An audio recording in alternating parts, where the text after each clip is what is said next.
ये कहानी है सिबेल नाम की 22 साल की एक टर्किश लड़की की जो अपनी फैमिली के साथ जर्मनी में रहती है। सिबेल एक आज़ाद ख्याल की लड़की होती है और अपनी जिंदगी अपने हिसाब से जीना चाहती है। उसे शादी या रिवायती बंधनों में ज्यादा दिलचस्पी नहीं होती। इसके अलावा सिबेल मानसिक तनाव से भी जूझ रही होती है और शादी और परिवार के प्रेशर के कारण वो कई बार अपनी कलाई काट चुकी है, जिससे उसके पिता और बड़ा भाई अक्सर परेशान रहते हैं क्योंकि वो अपनी इज्जत और परिवार की परंपराओं को कुछ ज्यादा ही अहमियत देते हैं। जबकि उसकी माँ एक नर्म मिजाज और बेफिक्र औरत होती है, जिससे ये पता चलता है कि सिबेल की परवरिश उसी के हाथों हुई है। दूसरी तरफ हम चाहिद नाम के 40 साल के एक टर्किश आदमी को देखते हैं जो उसी शहर के एक बार में साफ सफाई का काम करता है। दरअसल कुछ साल पहले उसकी वाइफ, जिससे वह बहुत प्यार करता था, वो किसी बीमारी के कारण मर गई। तब से लेकर वो हमेशा शराब के नशे में डूबा रहता है, जैसे कि उसके जीने की वजह लगभग खत्म से हो गई। अब उसका इस दुनिया में कोई नहीं है सिवाय उसके एक दोस्त सिर्फ के, जो उससे रोज मिलता है और उसकी फिक्र करता है।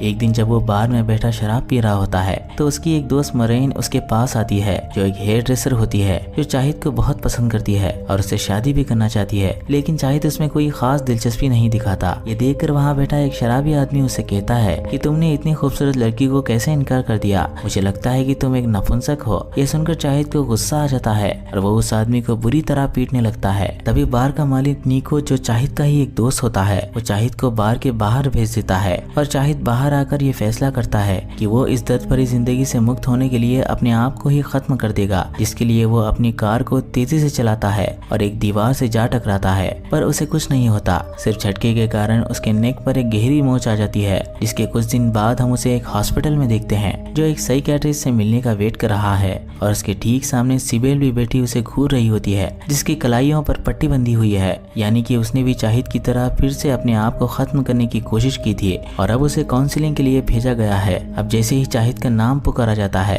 उसे देखकर सिबेल के दिमाग में कुछ चलने लगता है और वो चाहिद के बाहर आने का वेट करती है। इधर डॉक्टर चाहिद से कहता है कि तुम खुद को खत्म करने का ख्याल छोड़कर कुछ जरूरतमंद लोगों की मदद करो, क्या पता उनके चेहरे की खुशी देखकर तुम्हें जीने की उम्मीद मिले। जबकि चाहिद के दिमाग में डॉक्टर की कोई भी बात नहीं घुसती क्योंकि उसके दारू पीने का वक्त हो चुका था। जिसके बाद जैसे ही वो बाहर आता है, सिबेल उसके साथ चलने लगती है और उससे पूछती है कि क्या तुम मुझसे शादी करोगे। ये सुनकर चाहिद को लगा कि ये कोई पागल लड़की है, इसलिए वो वहाँ से निकल जाता है। लेकिन सिबेल उसका नाम अपनी जुबान पर लेते हुए ऐसे शर्मा रही होती है जैसे कि चाहिद उसका होने वाला शौहर हो। इधर हम चाहिद को देखते हैं जो क्लिनिक में ताक झांक कर रहा होता है। ये देखकर एक नर्स उससे पूछती है कि आपको क्या चाहिए, जिस पर चाहिद उससे एक ठंडी बियर मांगता है। इस पर नर्स उससे कहती है कि यहाँ बियर वगैरह नहीं मिलती, अगर तुम्हें कॉफी चाहिए तो वो तुम्हें कैंटीन में मिलेगी। ये सुनकर वो कैंटीन में जाता है जहाँ वो सिबेल को देखता है जो अपनी फैमिली के साथ बैठी है और उसके पिता उसे ये समझाने लगते हैं कि जिंदगी खुदा की तरफ से दिया हुआ एक बेहतरीन तोहफा है, इसे जाया मत करो और अपनी जिंदगी को एक सही दिशा में ले जाओ। ये कहकर वो वहाँ से निकल जाते हैं। तभी उसका भाई यलमाज उससे कहता है कि तुमने अपनी हरकतों से बाबा को परेशान करके रख दिया है, अगर तुम्हारी वजह से उन्हें कुछ हुआ तो मैं उनके साथ तुम्हें भी दफना दूंगा। ये कहकर वो जैसे ही वहाँ से निकलता है, सिबेल और उसकी माम दोनों स्मोक करने लगती है, जिससे ये पता चलता है कि ये दोनों अपनी खानदान की परंपराओं से तंग आ चुकी है। जिसके बाद वो एक बार फिर चाहिद के पास जाती है और उससे पूछती है कि क्या तुम मुझसे शादी करोगे। इस पर चाहिद कहता है हाँ क्यों नहीं, तुम मुझे बियर पिलाओ, मैं तुम्हारा दूल्हा बन जाऊंगा। ये सुनकर वो खुशी खुशी उसकी बात मान लेती है और उसे एक पब का एड्रेस देकर उससे मिलने के लिए कहती है। अब उसी रात वो सिक्योरिटी गार्ड से बसता हुआ हॉस्पिटल के बाहर आता है और सिबेल उसे एक पब लेकर जाती है, जहाँ बियर लेने के बाद चाहिद उससे पूछता है कि तुम मरना क्यों चाहती हो। जिस पर सिबेल उससे कहती है कि मरना कौन चाहता है, ये तो शादी से बचने का सिर्फ एक बहाना था, मैं तो जीना चाहती हूँ, अलग अलग लड़कों के साथ अफेयर करके जिंदगी को टेस्ट करना चाहती हूँ। अब बोलो क्या तुम मुझसे शादी करोगे। इस पर चाहिद कहता है कि मैं पागलों से शादी नहीं करता। ये सुनकर वो बियर की बोतल से एक बार फिर अपनी कलाई काट लेती है, जिससे चाहिद घबरा जाता है और एक कपड़े से उसका हाथ बांध देता है। इसके बाद वो उससे डांटते हुए ये पूछता है कि तुम्हें शादी करने के लिए मैं ही क्यों मिला। इस पर सिबेल उसे बताती है कि मेरे घर वाले मेरी शादी एक टर्किश लड़के से करवाना चाहते हैं और जब क्लिनिक में पहली बार मैंने तुम्हारा नाम सुना तो मैं समझ गई कि तुम टर्किश आदमी हो, तो मैंने उसी वक्त ये फैसला कर लिया कि मुझे अपने घर वालों को बेवकूफ बनाए रखने के लिए तुमसे शादी करनी होगी और ये शादी सिर्फ एक डील होगी जिसमें दुनिया की नजर में हम हस्बैंड वाइफ की तरह रहेंगे, लेकिन जिंदगी अपनी मर्जी से जिएंगे। मैं तुम्हें रोज बियर पिलाऊंगी, तुम्हारा खर्चा भी उठाऊंगी, इसके बदले में तुम मुझे कुछ नहीं कहोगे और अगर तुमने मना कर दिया तो मैं फिर से अपनी कलाई काट लूंगी। तभी बस ड्राइवर आकर उन दोनों से कहता है कि तुम हस्बैंड वाइफ कुत्तों की तरह लड़ना चाहते हो तो इस बस से उतर जाओ। इस पर ये दोनों बस से उतर जाते हैं और जाहिद उसका एड्रेस पूछने के लिए उसके पीछे जाता है। जिसके अगले ही दिन वो अपने घर जाकर एक पुराना संदूक खोलता है और उसकी वाइफ की फोटोज देखता है जिसे वो बहुत प्यार करता है। इसके बाद वो अपनी अगली शादी के लिए पिछली शादी का सूट ट्राई करता है, यानी कि वो भी अब सिबेल से शादी करना चाहता है। ये बात वो अपने दोस्त सिरिफ को सुनाता है, जिस पर सिरिफ उससे कहता है कि नारी नर्क का द्वार है, तुम उसके नजदीक भी मत जाओ। जिस पर जाहिद उससे कहता है तो फिर तुमने शादी क्यों की? जिस पर सिरिफ उससे कहता है क्योंकि मुझे इस देश में बसना था। जिस पर जाहिद कहता है हाँ तो समझ लो कि मैं भी यही कर रहा हूँ और वैसे भी वो लड़की सुसाइड करने की बात कर रही थी और मैं नहीं चाहता कि मैं अपनी एक और वाइफ को खो दूं। ये सुनकर सिर्फ ये समझ जाता है कि शायद वो उस लड़की को पसंद करने लगा है। इधर सिबेल भी ये बात अपने पेरेंट्स को सुनाती है। इस पर उसके पेरेंट्स ने ये सोचा कि चलो देर आए दुरुस्त आए, इस लड़की ने किसी टर्किश लड़के से शादी करने का फैसला तो किया। अब जाहिद अपने दोस्त सिर्फ को अपना मामू बनाकर सिबेल के घर उसका रिश्ता मांगने आता है, जहाँ सिबेल का बाप सिर्फ से पूछता है कि तुम दोनों की उम्र तो लगभग एक जैसी है। जिस पर सिर्फ उससे कहता है कि मैं इसका सबसे छोटा मामू हूँ। तभी सिबेल का भाई यलमाज उससे पूछता है कि तुम क्या काम करते हो? जिस पर जाहिद उससे कहता है कि मैं बियर की फैक्ट्री में मैनेजर की जॉब करता हूँ। इधर सिबेल की माँ भी उससे ये पूछती है कि तुम्हें शादी करने के लिए कोई और नहीं मिला? ये तो तुम्हारे बाप की उम्र का लगता है। इस पर सिबेल उससे कहती है कि मैं उससे प्यार करती हूँ और प्यार में उम्र थोड़ी देखी जाती है। अब काफी देर पूछताछ करने के बाद सिबेल का बाप ये फैसला करता है कि अगर दूल्हा दुल्हन राजी हो तो हमें कोई एतराज नहीं है। जिसके बाद अगले ही दिन सिबेल उसके घर आती है और उसे एक रिंग पहनाकर ये कहती है कि मैं शादी के दिन तुम्हें यही रिंग पहनाऊंगी, सोचा कि तुम्हारी उंगली का मेजरमेंट ले लूं। और इत्तेफाक से वो रिंग उसकी उंगली में बराबर फिट होती है। अब उसी दिन वो अपनी कजिन बहन सलमा को एयरपोर्ट से रिसीव करने जाती है, जो टर्की में एक बिजनेस वीमेन है जिसका कुछ ही साल पहले तलाक हो चुका है और अब वो इस शादी में सिबेल की तरफ से विटनेस बनने वाली है। अब जैसे ही निकाह शुरू होता है सिबेल को पता चलता है कि जाहिद के पहले भी एक शादी हो चुकी है और वो एक विडो है। ये सुनकर वो जाहिद से पूछती है कि तुम्हारी वाइफ की डेथ कैसे हुई? जिस पर जाहिद उससे कहता है कि इससे तुम्हें क्या लेना देना। जिसके बाद इन दोनों को एक कमरे में छोड़ दिया जाता है, जहाँ ये खाना खाने के बजाय ड्रग्स लेते हैं और नशे की हालत में ऐसे डांस करते हैं जैसे कि ये दोनों एक दूसरे से प्यार करते हों और इनकी शादी का ख्वाब आज पूरा हो चुका हो।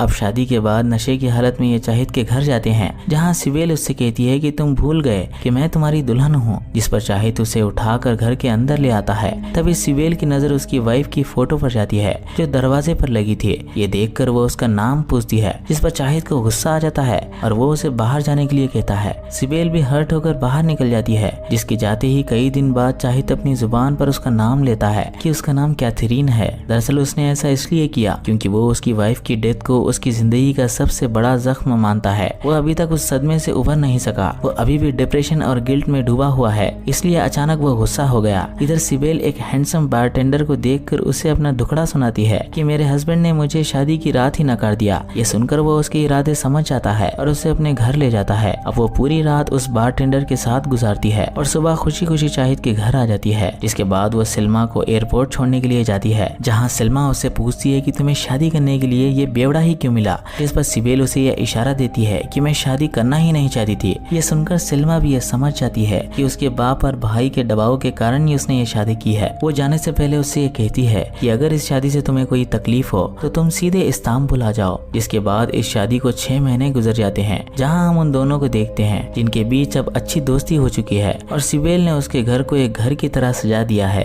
और कुछ दिन बाद वो अपने कुछ रिश्तेदारों से मिलने वाली है, इसलिए वो जाहिद के बाल काटती है। अब उसी रात जाहिद रोज की तरह नीको के बाहर जाता है, जहाँ मरीन उसके इस बदलाव से इम्प्रेस हो जाती है। ये दोनों एक साथ ड्रग्स लेते हैं और एक दूसरे के साथ इंटीमेट भी हो जाते हैं। जिसके बाद मरीन उससे पूछती है कि तुम्हारे बाल किसने काटे? जिस पर जाहिद उसे बताता है कि मैं सिबेल नाम की एक लड़की के साथ रहता हूँ जो मेरी रूममेट है। ये बाल उसी ने काटे हैं, जिसे फिलहाल एक जॉब की जरूरत है। इस पर मरीन उससे कहती है कि तुम उसे मेरा एड्रेस दे दो, अगर मुझे उसका काम पसंद आया तो मैं उसे जॉब पर रख लूंगी। अब अगले दिन सिबेल उसके सैलून जाती है, जहाँ मरीन उससे कहती है कि मैंने तुम्हारा काम देख लिया है, तुम आज ही से ज्वाइन कर सकती हो। जिसके बाद उसी रात ये दोनों म्यूजिक चलाकर पार्टी करते हैं और एक साथ पब भी जाते हैं, जहाँ जाहिद की नजरें सिर्फ उसी पर जमी रहती हैं, जिससे ये मालूम होता है कि वो उसकी ओर अट्रैक्ट हो रहा है। तभी एक लड़का आकर उससे फ्लर्ट करने लगता है। इस पर वो ये डिसाइड करती है कि आज रात वो उसके साथ बिताएगी। ये देखकर वो थोड़ा अपसेट हो जाता है और घर आकर अपना मन बहलाने के लिए अजीब अजीब हरकतें करने लगता है। इसी दौरान उसे ये एहसास होता है कि उसे सिबेल की आदत हो चुकी है और उसके बगैर उसका किसी भी काम में मन नहीं लगता। अब कुछ दिन बाद सिबेल उसे उसके रिश्तेदारों की एक छोटी सी पार्टी में ले जाती है, जहाँ सिबेल के कुछ कजिन भाई चाहिद के सामने कुछ गर्ल्स के साथ रात बिताने की बात करते हैं, जिस पर चाहिद उनसे कहता है कि ये काम तुम अपनी बीवियों के साथ भी तो कर सकते हो। ये सुनकर एक लड़का उस पर भड़क जाता है, जिस पर सिबेल का भाई यल्माज उसे शांत करता है। इधर सिबेल भी उनकी बीवियों के सामने ऐसे नाटक कर रही होती है जैसे कि चाहिद उसे बहुत खुश रखता है। एक दिन यल्माज चाहिद का पीछा करता है, जहाँ उसे पता चलता है कि चाहिद कोई मैनेजर नहीं बल्कि एक बार में बोतलें उठाने का काम करता है। वो उससे पूछता है कि तुमने हमसे झूठ क्यों बोला, जिस पर चाहिद उससे कहता है कि अगर तुम मेरी जगह होते तो तुम क्या करते। जिस पर यल्माज उससे पूछता है कि क्या तुम मेरी बहन से सच्चा प्यार करते हो, जिस पर चाहिद उससे कहता है कि हाँ, मैं उससे सच्चा प्यार करता हूँ।